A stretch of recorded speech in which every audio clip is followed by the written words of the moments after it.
మీకు కావాల్సిన ట్రైనింగ్ కానీ ఫిలాసఫీ కానీ ఐడియాలజీని కానీ, నేను మీ ఐడియాలజీ ఉన్న వాళ్ళని మారమని నేను చెప్పడం లేదు, నా జాబ్ అది కాదు.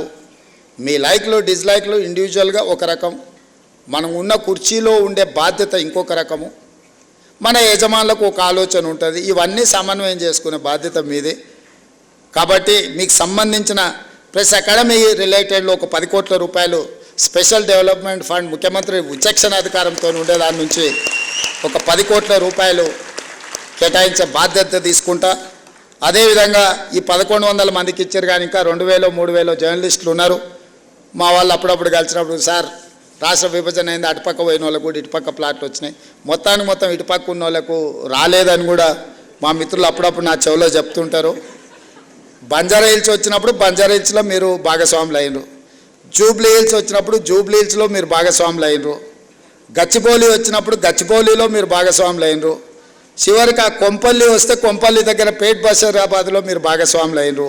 ఇప్పుడు మా తెలంగాణ రాష్ట్ర ప్రభుత్వం ఫ్యూచర్ సిటీ తెచ్చుకుంటుంది కదా, డెఫినెట్గా ఫ్యూచర్ సిటీలో మీరు భాగస్వాములు అవుతారు.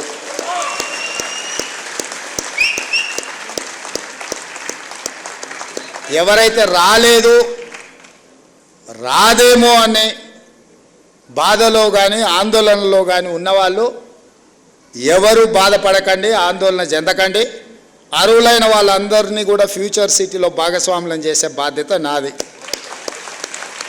మరి ఇప్పుడు ఆ ఫ్యూచర్ సిటీ మీద అయినప్పుడు దాని నిర్మాణానికి కావాల్సిన నిర్మాణ కార్యక్రమాలు అన్నీ కూడా అది నిర్మించడానికి అవసరమైన కార్యక్రమాన్ని ప్రొఫెషనల్ స్కీమ్స్ కూడా మీరే తీసుకెళ్ళాలి.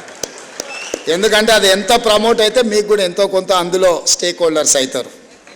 ఇప్పుడు ఇంతకుముందే మా సీనియర్ అన్నాడు, లక్షాధికారులు కాదు ఇప్పుడు ఇచ్చేది కోటీశ్వరులు అని చేసిందని. రేపు పొద్దుగాల అక్కడ కూడా మీరు కోటీశ్వరులు కావాలంటే ఆ ప్రాంతం కూడా అభివృద్ధి చెందాలి. 4th సిటీ చాలాసార్లు చెప్పినా మళ్ళొకసారి చెప్పదలుచుకున్నాను, ఎందుకంటే పదే చెప్పడం ద్వారా అయినా ప్రజలకు చేరుతుందని. కులీ కుతుబ్ షాహీలు నిజాం హైదరాబాద్ నగరాన్ని నిర్మించింది, అది మొదటి నగరం.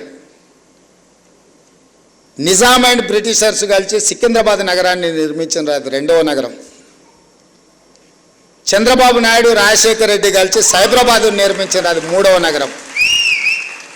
ఇప్పుడు మనందరం కలిసి 4వ నగరం 4th city, that is called future city, అది మనందరం కలిసి నిర్మిద్దాం. మీరందరూ భాగస్వాములు అందులో.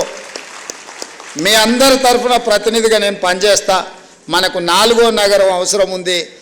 భవిష్యత్ అవసరాలను దృష్టిలో పెట్టుకొని ఆ ఫ్యూచర్ సిటీలో అన్నీ ఉండే విధంగా, అన్నిట్లలో 4th ఎస్టేట్ అయిన జర్నలిస్టు లేకపోతే అది ఇన్కంప్లీట్ అవుతుంది. డెఫినెట్గా మిమ్మల్ని అందరిని కూడా అక్కడికి తీసుకెళ్లే బాధ్యత నాది.